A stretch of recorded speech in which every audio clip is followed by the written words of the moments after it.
Hello everyone. आज हम लोग देखने वाले हैं एक टाइम एंड वर्क का क्वेश्चन जो आपके एसएससी सिलेक्शन पोस्ट में पूछा गया था। तो चलिए सॉल्व करते हैं इस क्वेश्चन को। दिया है क्वेश्चन कि एक्स और वाई जो है एक काम को 20 दिन में कर रहा है और वाई और जेड जो है वो 24 दिन में कर रहा है। उसके बाद एक्स जो है वो 10 दिन काम करने के बाद और वाई के 18 दिन काम करने के बाद जो बचा हुआ काम है वो जेड अकेले 13 दिन में कंप्लीट कर देता है। तो एक्स और जेड जो है वो ओरिजिनल काम के 75% वर्क को कितने दिन में कंप्लीट करेगा। तो चलिए सॉल्व करते हैं। पहले हम लोग क्या करते हैं, टोटल वर्क निकालेंगे। तो टोटल वर्क निकालने के लिए एलसीएम लेते हैं, ठीक है। तो 20 और 24 का एलसीएम ले लेंगे तो कितना हो जाएगा आपका, हो जाएगा अब 120, ठीक है। अब 120 हो गया। अब देखिए यहाँ पे बोल रहा है कि x जो है 10 दिन काम करता है, तो पहले हम लोग इफ़िशियंसी निकालेंगे। तो x और y का इफ़िशियंसी कितना हो जाएगा, 20 छक 20 से आनी 6 हो गया। और y और z का बोल रहा है, y और z जो है उसका 24 24 बचे 20 से, इसका हो गया 5। लेकिन हो क्या रहा है कि x जो है वो 10 दिन काम कर रहा है और y 18 दिन, ठीक है।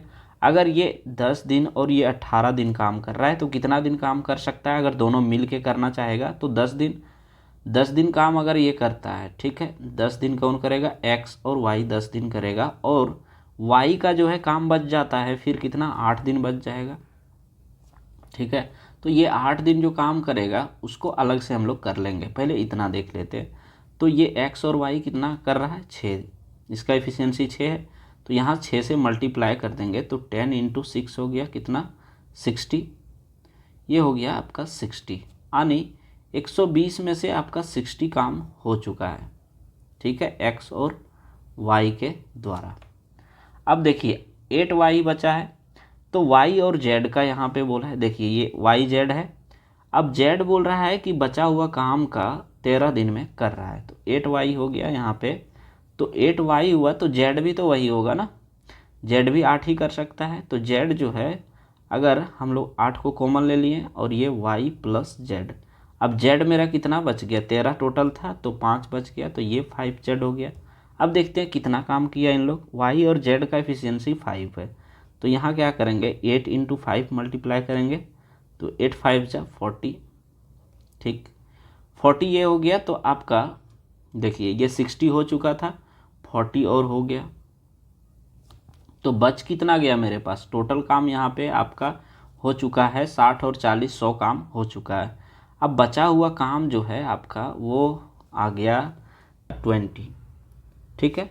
अब 20 काम जो बचा है आपका वो कौन करेगा, जेड करेगा, चूँकि जेड का अभी भी बचा हुआ है। तो आपका क्या हो जाएगा 20/, इसका कितना बचा था 5 जेड का, तो ये हो जाएगा 5 चौके 20, यानी जेड का इफ़िशियंसी कितना आ गया, 4 आ गया, ठीक है। अब ये 4 आ गया, लेकिन दिया था क्या मेरा, y प्लस जेड का इफ़िशियंसी था 5। अब अगर z आपका 4 आ गया तो y कितना आ जाएगा, 1, तभी तो दोनों का सम 5 होगा, ठीक है।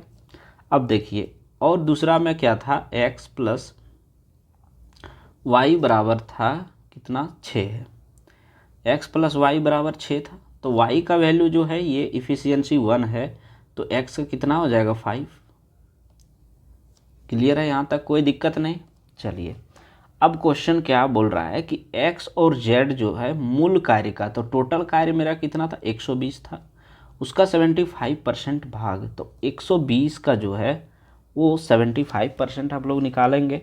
तो क्या 75% 3/4, तो यहाँ हो जाएगा 4 तिया 12, यानी 75% काम ओरिजिनल काम का होता है 90। अब ये काम बोल रहा है कि y और x और z करेगा, तो x का एफिशिएंसी 5 है और z का 4 है, तो कितना हो जाएगा 5 और 4 9। तो यहाँ से अगर हम लोग डिवाइड करते हैं तो 90/10 आनी हो जाएगा ये 10।